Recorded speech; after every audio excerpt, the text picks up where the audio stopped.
మేడారం సమ్మక్క సారలమ్మ అమ్మవార్లను ఎమ్మెల్సీ కల్వకుంట్ల కవిత దర్శించుకున్నారు. గిరిజన సాంప్రదాయాలతో పూజారులు ఆమెకు స్వాగతం పలికారు. సమ్మక్క సారలమ్మ అమ్మవార్లకు కవిత ప్రత్యేక పూజలు నిర్వహించి మొక్కులు చెల్లించుకున్నారు. మేడారం జాతరకు జాతీయ హోదా కల్పించాలని కవిత కోరారు. గత జాతరలో భక్తుల సౌకర్యార్థం 3800 ప్రత్యేక బస్సులను ప్రభుత్వం నడిపిందని, ప్రతి జాతరకు భక్తులు పెరుగుతున్న నేపథ్యంలో ప్రత్యేక ఏర్పాట్లు ప్రభుత్వం త్వరగా పూర్తి చేయాలన్నారు. కవితతో పాటు ఉమ్మడి వరంగల్ ఎంపీలు, ఎమ్మెల్యేలు, ములుగు జిల్లా అధ్యక్షులు ఉన్నారు.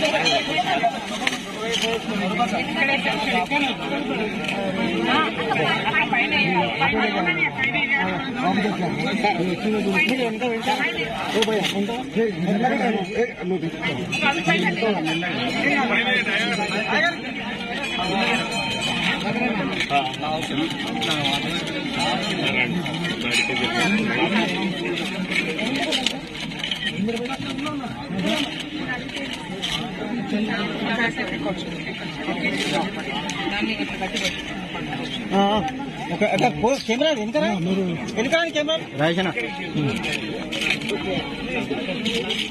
అన్న ఫోన్ పైకి పెట్టు. ఫోన్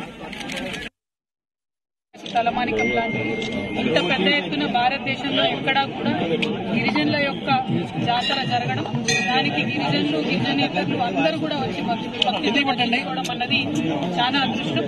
ఇటువంటి మంచి ప్రదేశం మన తెలంగాణలో ఉండడం అన్నది నిజంగా భారతదేశ వ్యాప్తంగా మనకు గుర్తింపు రావాల్సినటువంటి అంశం. కాబట్టి సమ్మక్క సారక్క జాతరను మరి ఒక జాతీయ స్థాయిలో ఒక పండగగా గుర్తించాలనేటటువంటి డిమాండ్ మనం తెలంగాణ రాష్ట్రం రాకముందు నుండి కూడా చేస్తున్నాం. రాష్ట్రం వచ్చిన తర్వాత గౌరవ ముఖ్యమంత్రి వర్యులు, అప్పుడు మంత్రివర్యులుగా ఉన్నటువంటి సత్యవతి రాథోడ్ గారు, మా పార్లమెంట్ సభ్యురాలు కవితమ్మ గారు అందరం కూడా కలిసి డిమాండ్ చేయడం జరిగింది. జాతీయ హోదా ఇవ్వాలి అని మరొకసారి డిమాండ్ చేస్తా ఉన్నాము. బీఆర్ఎస్ పార్టీ పక్షాన ఖచ్చితంగా సమ్మక్క సారలక్క జాతరకు సంబంధించి జాతీయ హోదా ఇచ్చి దేశ స్థాయిలో ఒక మంచి గౌరవాన్ని ఇవ్వాలని ఈ అదృష్టం మన తెలంగాణ ప్రజలకు ఉన్నది. కాబట్టి మరొకసారి మన తెలంగాణ పేరు జాతీయ స్థాయిలో, ప్రపంచ స్థాయిలో మారుమవుతుంది అనేటటువంటి ఒక ఆలోచనతో దీన్ని డిమాండ్ చేస్తా ఉన్నాం.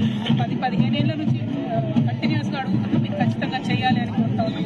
అదేవిధంగా జాతర జరిగేటటువంటి సమయంలో మరి ఎక్కువ సంఖ్యలో బస్సులు వేసి, ఇదివరకు అక్కగారు మంత్రిగా ఉన్నప్పుడు దాదాపు 3800